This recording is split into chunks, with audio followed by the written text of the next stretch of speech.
All right, I think this might be us today. First of all, welcome to orientation at Flinders for semester 2, and well done on getting out of bed and being here at 9:30 on a Monday morning. That already bodes really well for your studies, by the way, so well done on doing that. Before we get started with today's session, which is going to be about understanding uni terminology, assessments and grades, I do want to start by acknowledging that this whole Flinders campus is on Ghana country, which is land that was never ceded. So I want to pay my respects to the traditional owners and custodians of the land and elders, both emerging, past and present. Whether you are on the Bedford Park campus or the city campus, all of it is Ghana land. So you'll see a lot of kind of artwork and recognition of that as you explore Flinders. Just by show of hands, who here is their first day at Flinders campus ever? A few, yep. Okay, well done, because even just finding the lecture theatre is it's a big campus. I've been here for 15 years now, and there are still rooms that I don't know how to find. So good job. So today's session is going to be 50 minutes, and I'm going to be running through university terminology firstly, and then we'll talk about understanding kind of the assignments and the activities you might do at Flinders, as well as how grades are calculated. I'm very happy if you want to ask questions during, just chuck up a hand and I'll, feel free to interrupt me basically. And there'll also be time for questions at the end if you have them. So we'll start by talking about university terminology. I'm going to run through a few things. Firstly, I'll talk about the Student Learning Support Service because that's where I work and that's the organisation that is running these sessions. And essentially just kind of let you know who we are, what we can do for you. Hopefully we'll see all of you over the course of your degrees. I'll also talk about the difference between like the colleges, what is a course versus what is a topic, the kinds of learning activities that you might do depending on what you're going to study at Flinders. We'll talk about why we assess you and what it's used for, and then also obviously grades at Flinders, just so you know how you're tracking over the course of your degree. So SLSS, that's where I work. If you get familiar with Flinders Learning Online, which is our learning management system, you'll see that our flow site looks like this screenshot up here. Essentially, we are here to help you with any kind of academic concern, query, question that you have over the course of your degree. We do a few things, and if you Google Student Learning Support Service Flinders, you'll land on this page and you can kind of see everything that we offer. But we have a range of services that we offer you guys free, part of your degree, all of that. You can use us whenever you want, however much you want. We have we have in-person support on campus with our learning advisors. These advisors are based at Bedford Park here.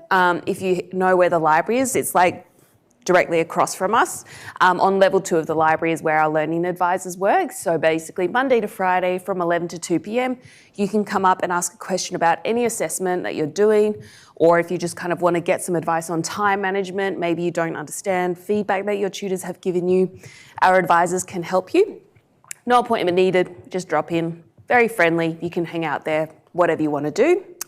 We have online study resources as well, so if you're off campus or if it's after hours, we have a range of resources for you, and I'll talk about them in a second.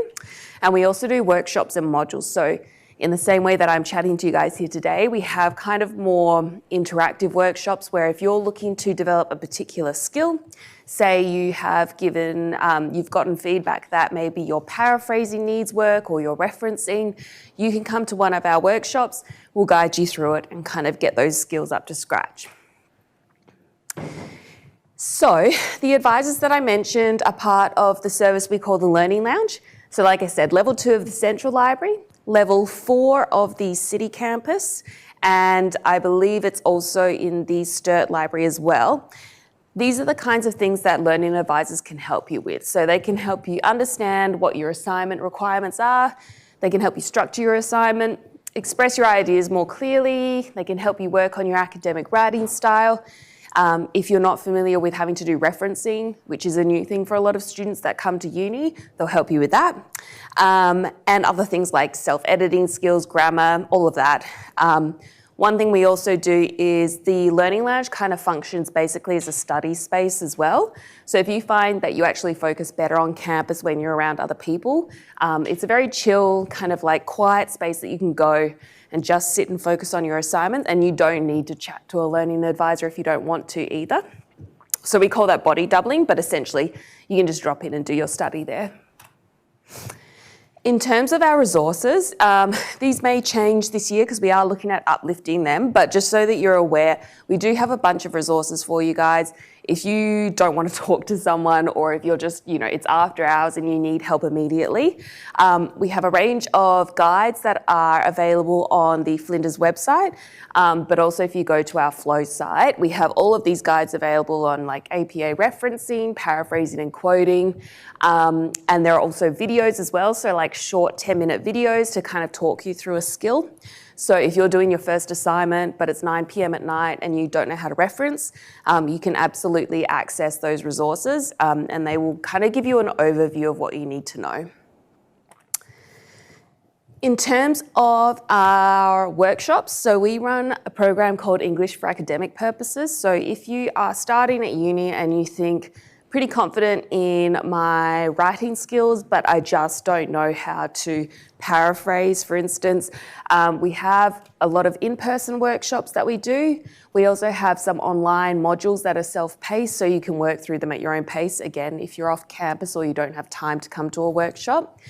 Some of the skills that we cover are academic writing, writing clearly and concisely, paraphrasing and quoting, and when you should use either or both. Understanding your readings, because at Flinders, not at Flinders, but at university level everywhere, there's a lot of reading to do. So we'll talk about like how you can manage that reading load. There's writing for the sciences. So if anyone here is going into a science degree, that's a very specific kind of writing style compared to, say, what we would use in the humanities. And then, of course, editing and proofreading as well. So basically, this is mostly so that you're aware of it, so that, when that first assignment comes around, if there's something that you're not sure about, just think SLSS and we're here to help, basically. If you want to know more, you can scan that QR code, or like I said, you can just Google Student Learning Support Service, or even just SLSS Flinders, and it will come up with our website as well. And that has it all laid out, gives you access to the resources, and it will also allow you to access our Flow site or email us if you have a query that you're not sure how to get answered. Any questions about student learning support at this stage? All right, so that's us. So now you know that we exist, and when people say SLSS, you'll go, oh, I get what that is now. So I'm going to talk to you kind of at a high level about university terminology, so that when you get into class and people start using acronyms or words, you'll kind of have a sense of what they are actually saying. At the very high level, what you guys are doing, you have signed up to come to Flinders, which is the university, so that's the big organism that we're all part of. The university is basically a place where we want to create new knowledge, get you to become expert practitioners, so putting your knowledge into practice, and, encouraging learning for life. So that's the big picture for Flinders. But when you zoom in, you'll note that there are 6 colleges at Flinders. So we've got business, government and law, education, psychology and social work, humanities, arts and social sciences. So that includes things like drama, digital media, creative industries, if you're into one of those, medicine and public health, nursing and health sciences, and science and engineering. So these are the 6 colleges that structure the university. If you belong to a particular college, you'll spend a lot of time in that kind of area. So for instance, where we are right now is kind of the humanities area. Education's kind of up that way. Medicine is down the hill. It's nursing. So you'll get very familiar with a particular space of campus depending on what you've decided to study. I did my degree in creative writing, so I was very much around this area for the last however many years it took me to do that degree. So all 6 colleges focus on a different area of knowledge. So while the university is about creating knowledge more broadly, your particular college is focused on a specific niche discipline area, hopefully one that you're very interested in. You are starting a degree in a week. I think so, in a week. It starts on the 28th. Your degree program will be referred to as a course. At some universities, they use like a different, they'll say program rather than course or whatever, but when we're talking about your overall degree, we're referring to a course here. And your course is made up of topics. So those are the individual subjects or topics that you'll study across a semester. If you're studying full-time, you'll do 4 topics per semester. If you're studying part-time, it'll be 3 topics or less. For those of you who are on Centrelink, just be aware that 3 topics is considered sufficient full-time for Centrelink, unless that's changed. Topics can come from any college, but like, you know, if you're doing nursing, probably all of your topics will come from nursing. In humanities, there's a bit more flexibility for you to kind of try topics from different areas. But yeah, they can come from any college, but depending on the degree that you're doing, it's most likely going to be centred around that college. When you choose topics, there are core topics, which means you have to do them. There's no choice. And they usually are structured in a way that every kind of semester you're working through a particular core topic. But then you might also have a choice of focus. So particularly in, say, again, humanities, I'll use my reference point because that's where I came from. You can do major or minor sequences. So you might choose, okay, I want to major in gender studies, and then I want to minor in creative writing or something. And so depending on what you're most interested in, that will kind of guide the major and minor topics that form part of your course. And then my favourite is the free choice, which is the elective topics. I don't know how many of these exist in all of the degrees, but like, for instance, when I did mine, I chose to do an elective in Spanish, and then I added it as a diploma because I liked it so much.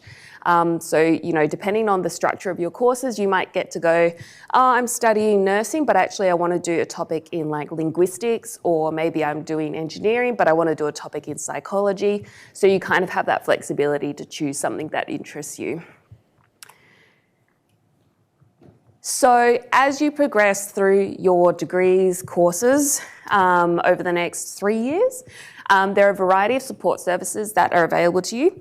I tend to think that like the best indicator of success for a student is not necessarily that you're like just naturally talented and smart or whatever when you get to university, but it's more about your ability to kind of reach out and ask for help when you need it. The university is really well set up to support you guys, but because of the independent nature of study at university, it means that usually you're the one that has to kind of make contact and reach out for those services. So there's a variety here. Obviously, we have our libraries, which are amazing. So the library, for those of you who aren't aware, it's directly in front of us, just across the courtyard. You can obviously borrow books there and everything, but you can also use the computer labs. The librarians are awesome if you are struggling to access any readings for your topic, or if you're looking for resources to support your assignments, they can help you find resources. So the librarians are great. Flinders Connect used to be on level 0 of the hub, and it will go back there, but it's currently being renovated. So it is also in the central library in the very first level. So if you go across the courtyard and enter, there'll be signage taking you to Flinders Connect. And Flinders Connect is kind of like our customer service portal in a way. So whatever question you have, whether it's with enrolment, whether it's with getting a student ID card, whether it's not sure how to register in classes, you can go there. They're a centralised space, and then they have people who are there to help with those different aspects. So if they don't have the answer, they'll put you in contact with the person who does. So I would highly recommend during this week, like go get your ID card printed if you want the physical ID card. If you're trying to register in classes but they're full, go and chat to them as well. They can help with that. We have health services. So on campus, we have medical services for you guys. So if you want to chat to a GP about something, it's bulk billed. It's just pointing in that direction, but it's near the gym if you know where that is. But hopefully you'll go on a campus tour later and they'll show you. But yeah, health services are there. So you can go get a blood test done, chat to a doctor. They also have counselling services, which are free and confidential. So as students of Flinders, you have access to that. Highly recommend if you are wanting just kind of, you know, help with managing stress or like a particular life experience that's happened to you. Sometimes coming to uni is a big adjustment, so do reach out and make use of that help if you want. Yeah, definitely important to kind of take care of your mental health as well. We also have careers and employability. They may become more relevant as you progress through your degree, as you're looking to kind of get out into the workforce after in your field. However, if you're also looking for employment during your studies, if you want to just do some part-time or casual work, you can have a chat to them as well. I worked casually at Flinders for a long time during my studies, and then they kept me. So yeah, if you want to get some work done and you like the university environment, you can chat to them, but they can also help you look beyond the university at other jobs as well. And they also help with like your placements. If you're doing social work, nursing, psychology, education, anything like that, they'll be involved in kind of getting you into those placements. And there are many more services as well, but I think these are probably the most key for you guys at this early stage in your studies. And yeah, I just want to emphasize, if you have a question, just ask. If you have something that you're not sure about that you think you need help with, do reach out for that help. That is going to serve you so much better than suffering in silence. Not that I expect you to suffer, but don't do it in silence if that happens. Okay. So that is the big picture about like your degree, the courses, the topics. Now we'll zoom into like the topic level and look at the kinds of learning activities that you might come across at Flinders. Because it's structured quite differently to high school, there are a variety of different activities that you might come across. There are the lectures, kind of what I'm doing at the moment. These are a little bit less common nowadays. Often you'll find that there are video recorded lectures on your flow side that you have to watch before you go to class. But whatever the case, the lecture is where someone kind of stands and talks at you for a while. It's a forum to share specialist knowledge with a large audience. So this is a very traditional way of kind of imparting knowledge to students. Like I said, it's not necessarily as common to stand up front and talk for like 2 hours at you guys anymore, but you may find that you're required to watch like, 3 10-minute videos of a lecture before coming to class. What you'll do after that is, I can guarantee that pretty much all of you will engage in tutorials or workshops. So this is a way to extend on the content in your lectures. They're where you go to a classroom and you sit and you chat with your peers in the class about like what the readings talk about, if you have any questions, if you have thoughts on what you've covered. And they're an opportunity to ask questions. So often a tutorial will be with maybe between like 10 to 30 people in a classroom. And it's really where the teacher or the tutor is there to prompt you guys to extend your own learning. So you're not just kind of listening to, for example, me talking at you, but actually getting you to engage and interact with what you're learning. If you're in the sciences, you may have labs and practicals or pracs. These are specialised workshops done in a laboratory setting where you practice the work and skills of a professional. So if you're doing some kind of science, it'll be in a lab. Perhaps if you are doing nursing, you'll be running through a practice kind of scenario with a patient. So it's basically where you're putting all your knowledge and your learning into kind of the act of doing that job or that kind of profession that you're trying to study for. And then you've got online activities. Again, this is one I guarantee that you will all have to do. So these are usually delivered to you via Flinders Learning Online, which is we call it Flow. So if you hear Flow mentioned, this is basically where all your topics are kind of available and housed online. I can show you what it looks like in a minute. They'll always come to you through Flow, or if it's an online topic, you might also have classes via Teams, so you might have to do activities via Microsoft Teams. Online activities can include the lectures, as I said. Sometimes lectures come in the form of pre-recorded videos. There'll be interactive content. A really common one is discussion forums, where you'll be posed a question and then asked to kind of post something and then reply to like a peer's post and kind of have an online conversation that way.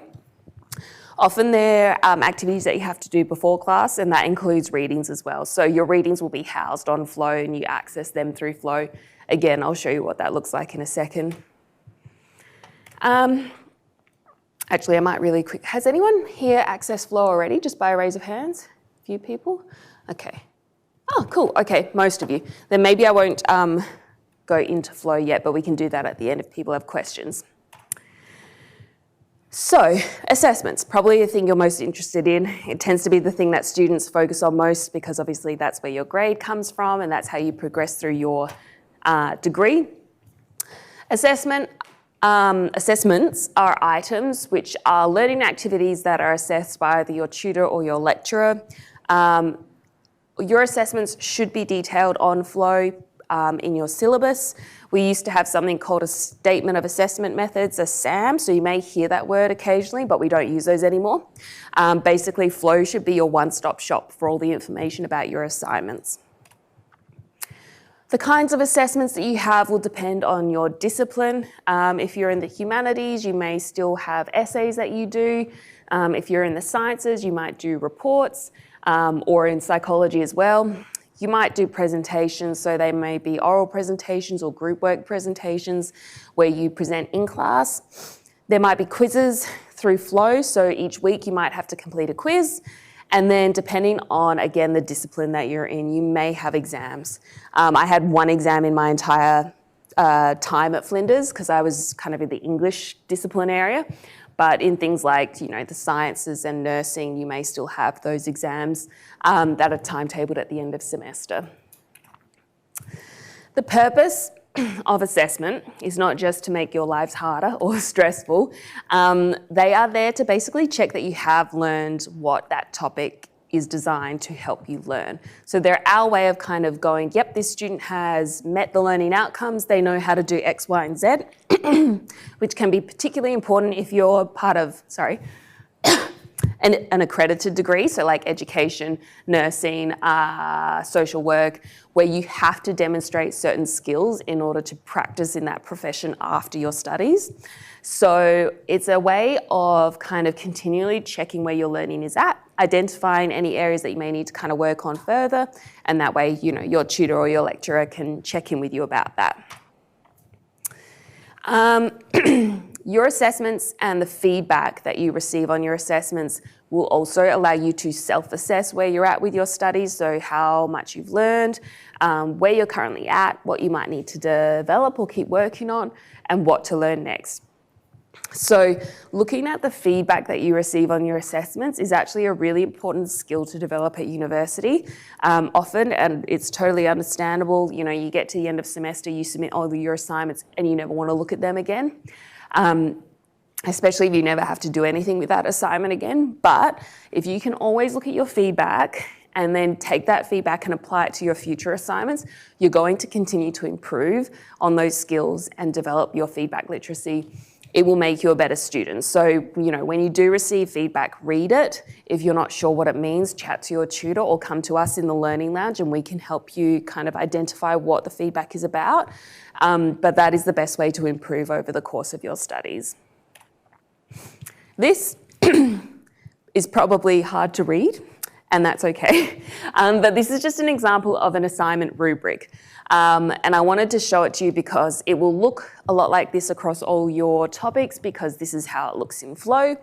And what it does is it will tell you what you're being assessed on and the amount of points or the weighting of that criterion against which you're being assessed. So I'm sure you probably have seen something like this before, but if you haven't, the way that it's structured is along the left-hand column, it tells you what you're being assessed on. So for instance, this is an assignment, this is an essay, this is a rubric for the essay. So they're being looked at, the structure of their introduction, body paragraphs, conclusions, and then they're being looked at in terms of the content of their essay as well. So like how strong is their argument? Do they have credible supporting evidence?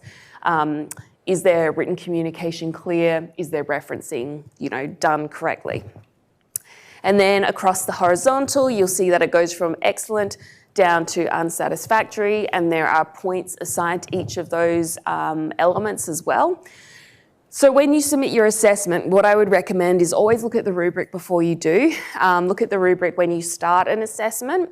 This rubric is not just for your tutor to use, it's there so that you have a clear sense on what you're being assessed on, so that nothing comes as a surprise. Before you submit, check against the rubric and see if you feel you've done all of those elements well. And then when you receive feedback from your tutor, you should also receive a completed rubric. And you can say, you'll be able to see where you're sitting. So perhaps your structure is all excellent, but maybe you didn't have enough supporting evidence. And again, that's useful feedback that you can take forward into your future assessments. So that leads us to grades at Flinders as well. The way that grades work at Flinders is we don't use like letter grades like A, B, C, D, E, F. We use high distinction, distinction, credit, pass, fail, and non-graded pass. So I'll run through each of these. High distinction is if you get greater than 85% on an assessment. It means you've done really well. And in terms of the point score, which I'll explain in a second, high distinction is 7. Distinction is between 75 to 84%. You get a point of 6. Credit is 65 to 74%. You get 5 points.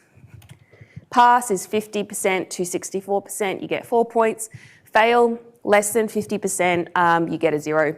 And a non-graded pass is basically, did you complete the item? If you did, you don't get assigned like a grade. You just go, yep, completed. Cool. You don't get a point score for that either. You don't need to, I mean, I know you will worry about grades potentially, but you don't need to worry about this too much.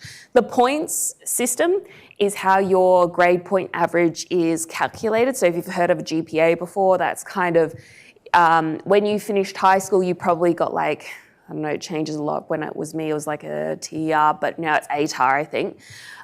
You got like a percentage or a numerical value. Similarly, at Flinders, we have the GPA, but it only goes up to 7. So if you got, say, high distinctions for all your first semester topics, your GPA would be 7, which is excellent. Across the course of your degree, each GPA will be calculated each semester based on the points you receive for your topic to give you an overall GPA out of 7. So, you know, you might get 4.5 out of 7 for your entire degree. GPA only becomes kind of relevant if you are perhaps going on to do honours or PhD or something. Kind of in the same way with your ATAR, like once you get your degree, no one's really going to necessarily ask you your GPA. So, you know, you don't need to, I mean, worry about it and like do your best obviously, but don't kind of fixate on it. It's very much a number that you get at the end of your degree, but it's not something that your employers are necessarily going to ask for.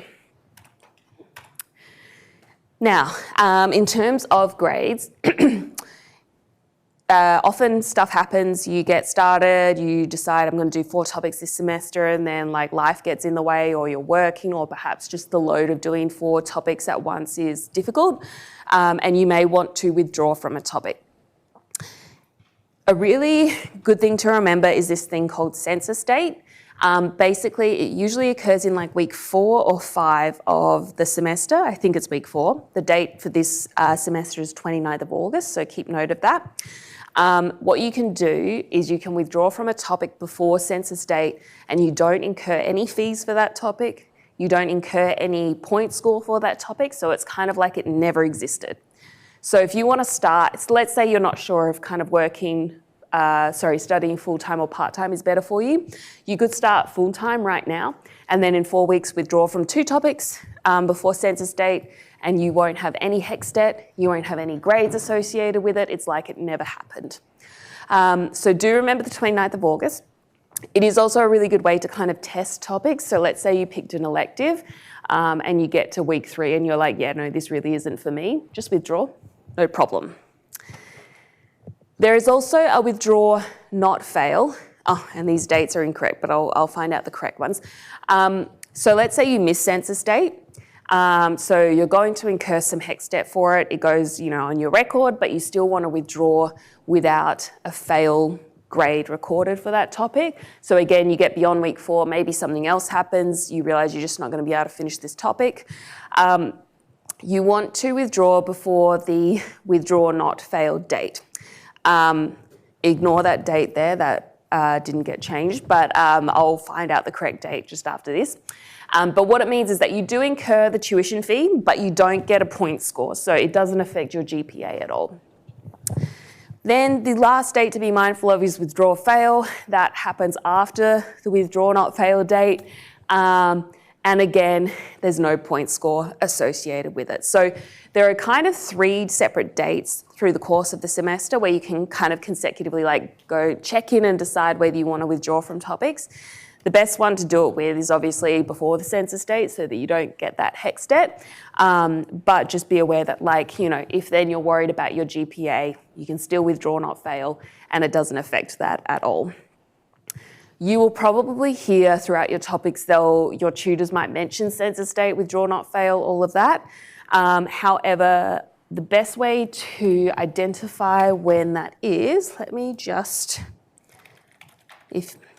there are Flinders semester planners that you'll see around the campus that you can grab, but you can also just Google semester dates on the Flinders website, and it will give you all the weeks and when things happen. And then if you scroll down, it'll tell you when census date is and all of that. So if you want to check on that later on, you can do that. Any questions about census, withdraw, no fail, withdraw, fail? Cool. And finally, your GPA. So like I said, your grade point average is calculated from an average of the points that you receive for all your topics that you've studied.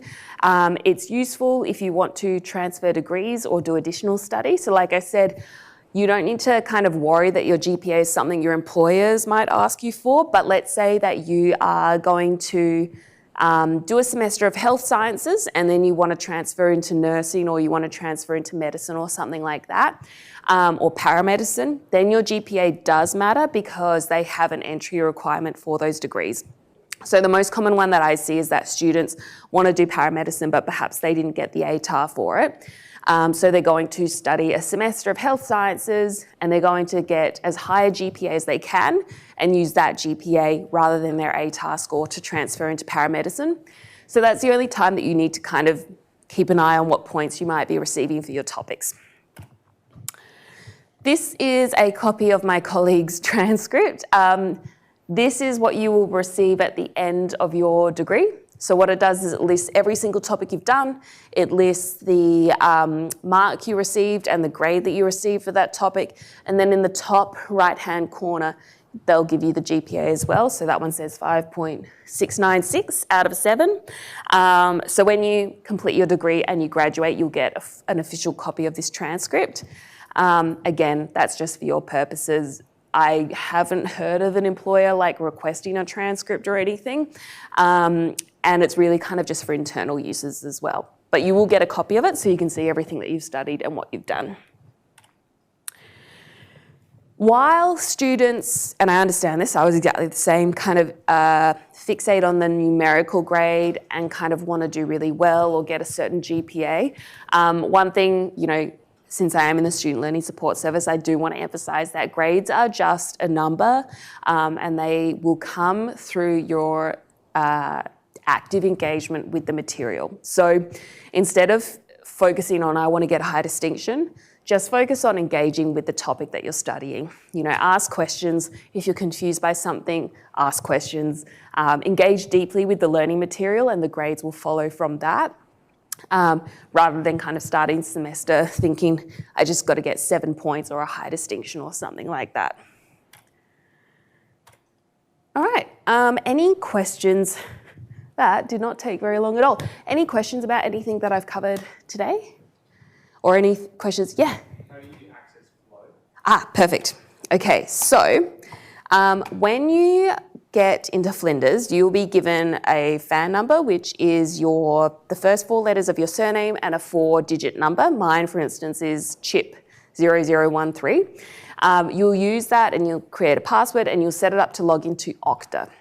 So when you log into Okta, I'll quickly just show you how to do that because what you'll do, and you'll eventually find different ways of doing this more easily, but you'll just Google Okta and Flinders and then you go to Quick Links and you click on Flinders Dashboard Okta. Because I've already signed in, it opens up automatically, but it may prompt you to log in. And then you want to look for this, we call it a chiclet, but this little square here that says Flinders Learning Online Canvas flow. Click on that, and it's going to sign you into Canvas. Obviously, mine will look a bit different to yours, but it'll come. It'll pop up with kind of notifications to help you kind of orient yourself. So if you're not sure how to navigate, I'm going to click Not Now, and then it will tell me more prompts. And this is what you'll see on your dashboard. And on your dashboard is where all your topics for the semester should appear. Like I said, mine looks a bit different because I'm staff, but you'll have probably 4 topics if you're studying full-time, and then you may have academic integrity for students module that you need to complete. What you'll do, and I'll use my topic as an example, so this is one that I teach. If you click on one of these squares, it'll take you to the topic itself, and then I'll click View as Student. Oh my God, you'll get a lot of that. And then this is kind of the basic framework for all your flow sites. So you'll have your kind of topic title at the top, and then it'll look a bit different because ours is a little different, but it'll kind of give you all your topic requirements. I'll run through really quickly. So the home page is where you'll land and kind of you'll navigate from. If you have assignments, you'll click on Assignments, and it will kind of show you all the assignments that you have to complete as part of your topic. If you want to submit an extension for any assignment, let's say something's happened and you're just not going to meet a due date. Okay, it doesn't work because I'm in Student View, but you can log an extension request. It goes to your topic coordinator, and then they can approve or they can decline for whatever reason. The other important tab is the readings one. So you should have readings for each of your topics to some degree. Some have a lot of readings, some have very few readings.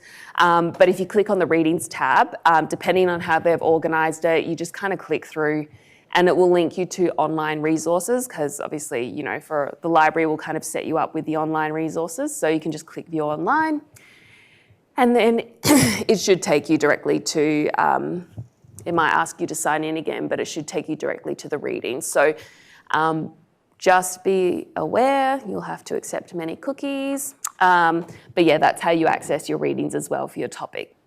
If you're studying an online topic, so your classes are online as well, you may need to access Microsoft Teams classes. So again, everything's done through this left-hand side menu bar, and basically everything that you need should be there. Does anyone have any other questions about Canvas or Flow? Those terms are used interchangeably, by the way. So like Canvas is what the learning management system software is called, but we call it Flow. So if anyone says Flow or Canvas, they're one and the same thing. Any other questions? Yeah.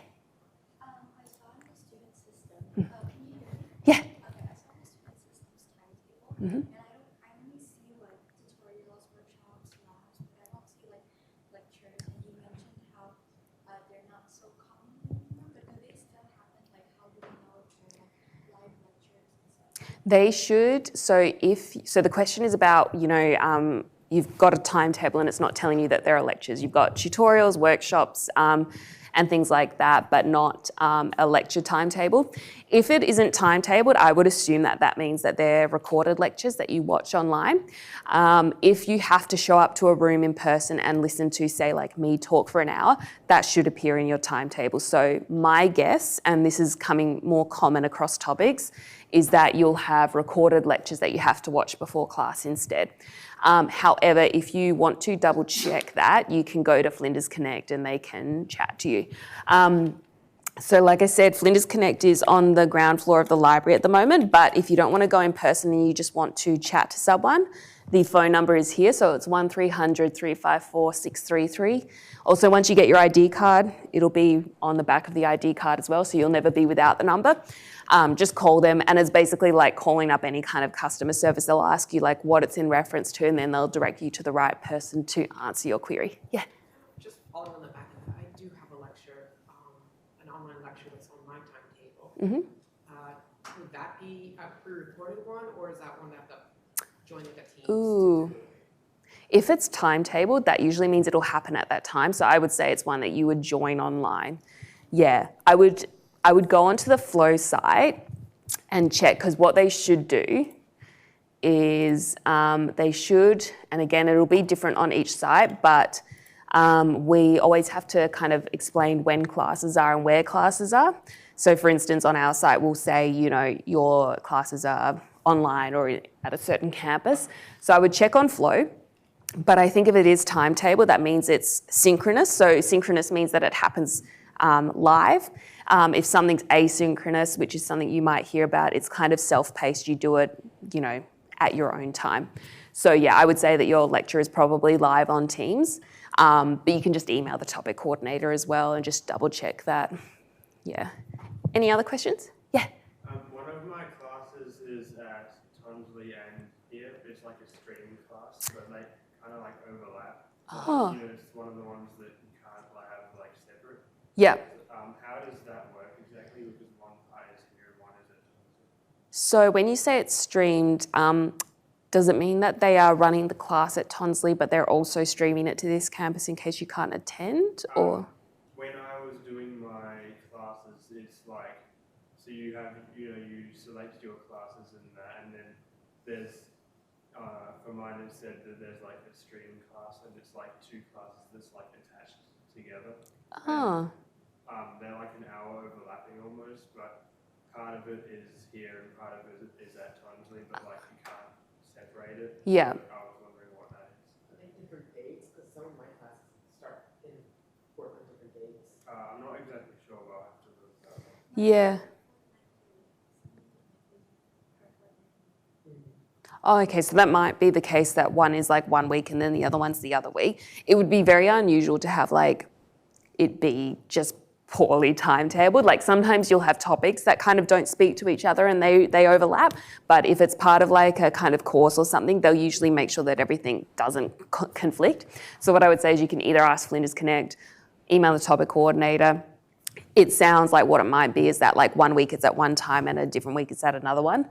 But if you do notice that it's a clash, that would be poor management on behalf of the topic. So just, chat to the topic coordinator and clarify. But yeah. It was like that for every like day that I could choose that topic. Oh, well then, that's definitely by design. And it's just about, working out what it means. Yeah. Sorry, I can't give you more clear information, but yeah. Any other questions? Yeah. So this is about withdrawing. Mm-hmm. So 29th of August is the census day. Yep. But when I log on to my student login page, when you see all your classes and the fees that you need to pay for the grade part. So the 4 topics that I've enrolled in has got a payment due date of 8th August. So 8th August is before the 29th of August. So does it accrue HEX debt and it reports to the ATO, or it does not really work that way? If you withdraw, and I'm not sure why it would say the payment would be due on the 8th, that might be a system thing that I'm not aware of, but definitely if you withdraw before census, you don't accrue any HEX debt at all. So it's like it never happened, which is great. Yeah. Actually, mine says the same thing. Census is the 8th of August. Oh, okay. Let me just check. It says that on my payment as well. Because it may be.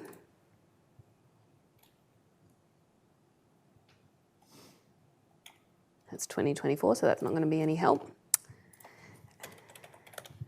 If it says the 8th, I would trust that, because it might be that my timetable that I looked at this morning is not correct.